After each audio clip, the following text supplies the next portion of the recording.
warahmatullahi wabarakatuh. Nama saya Rizky Ardiano, kelas IESP A sore. Saya ingin menjelaskan tentang teori keunggulan absolut dari Adam Smith.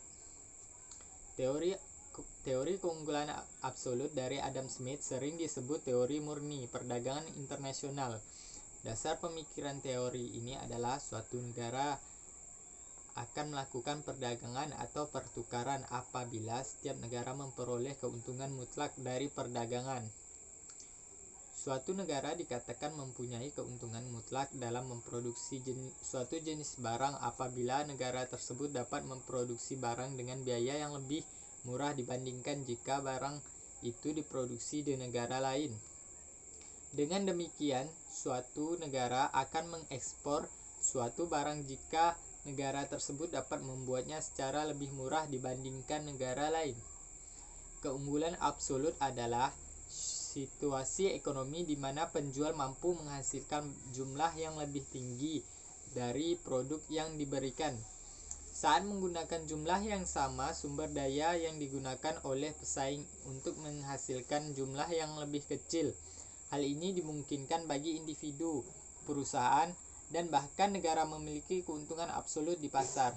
Kemampuan untuk menghasilkan lebih banyak barang dan jasa dengan lebih efisien juga memungkinkan untuk mendapatkan keuntungan lebih.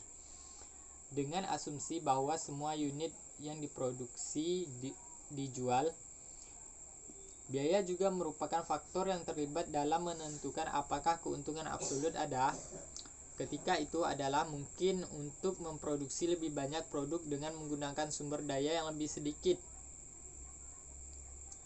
Ini biasanya diterjemahkan ke dalam biaya produksi yang lebih rendah per unit. Bahkan dengan asumsi bahwa produsen menjual setiap unit dengan biaya sedikit di bawah kompetisi, hasil akhir masih harus keuntungan yang lebih tinggi pada setiap unit yang dijual. Ada beberapa asumsi dari keunggulan absolut ini. Yang pertama, faktor produksi yang digunakan hanya tenaga kerja. Yang kedua, kualitas barang yang diproduksi kedua negara sama. Yang ketiga, pertukaran dilakukan secara barter tanpa mengeluarkan uang. Yang keempat, biaya ditransport ditiadakan. Seperti contohnya, di Indonesia dan di India memproduksi dua jenis komoditi, yaitu pakaian dan tas. Dengan asumsi atau anggapan masing-masing negara menggunakan 100 tenaga kerja untuk memproduksi kedua komoditi tersebut.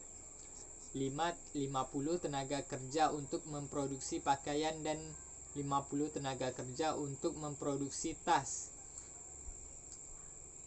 Sekian dari saya. Assalamualaikum warahmatullahi wabarakatuh.